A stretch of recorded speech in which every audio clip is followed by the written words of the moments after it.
Sporadic violence has broken out in cities across the UK for a fourth night in a row. More than half a dozen violent hotspots have flared up over the past few days. Buildings were set ablaze and shops looted. Hundreds of people have been arrested and one man's been confirmed dead. Laura Emmett is in the British capital with the latest for us.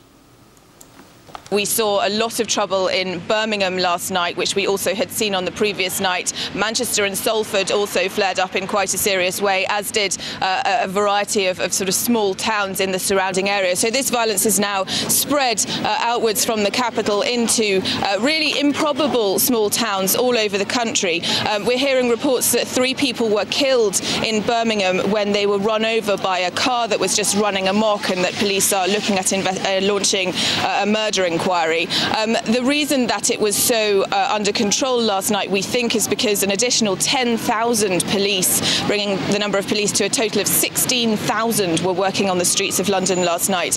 They had permission to use rubber bullets if they had to. A supply of rubber bullets was available to them. We haven't heard any reports of that having to be actually deployed. We saw fires in other parts of the country, looting, police being attacked with rocks and with petrol bombs. So really this is something that is now nationwide. Parliament will come back and meet today. They're all coming back from their summer break to deal with this situation. But I have to say that a lot of people were very disappointed in David Cameron's statement yesterday. They were expecting him to come in here and say this is out of control, we have to do something concrete about it, and what we're going to do is this, this and this. In fact, he didn't say that. Parliament is coming back today. They're going to hold a debate, which a lot of people said, you know, we don't need a debate right now, what we need is actual action.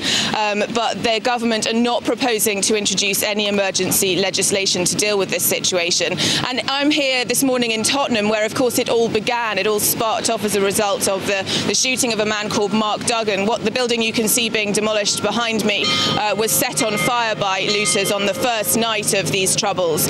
And these communities in which the violence is taking place are hugely socially deprived. There's nothing for young people to do around here.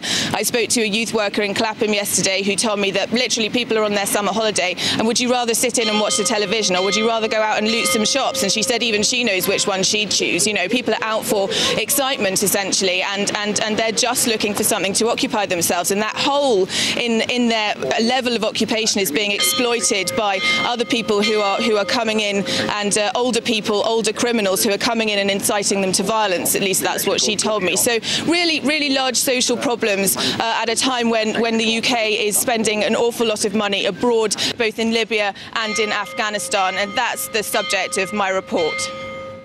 Across England and Wales, more than 11,000 police have already been laid off in austerity measures. By 2015, a total of 34,000 will go. Meanwhile, London and other cities are taken over by thugs.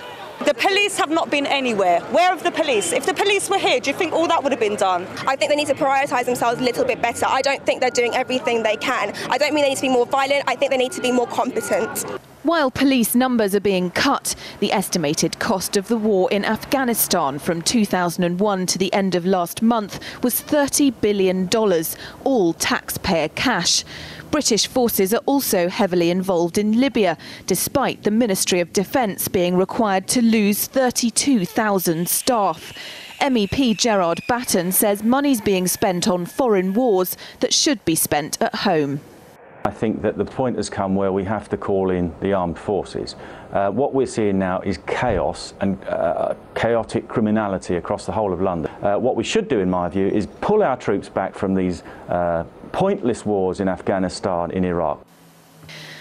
As money's spent on 2 wars in foreign lands, parts of London, Birmingham, Liverpool and Bristol are essentially ghettos, partly because of high immigration, but also because young people in these communities have no prospects. They're bored and disaffected, and as the cuts bite, that's not going to improve. A Clapham youth worker told me 4 out of 8 youth centres have closed since last year.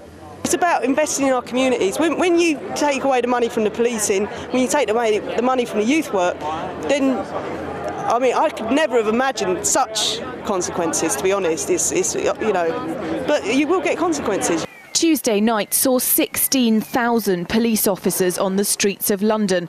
According to the Metropolitan Police, the force is being stretched more than ever before. And increasingly, Londoners are talking about taking matters into their own hands. Bringing the situation under control is just the beginning of solving this problem. It's not just about cleaning up, it's about communities coming to terms with the fact that even at the current numbers, if violence is widespread enough, the police seem unable to retain control. The feeling of insecurity in these communities is likely to remain for some time, particularly if police keep disappearing from the beat. Laura Emmett, RT, Clapham, London.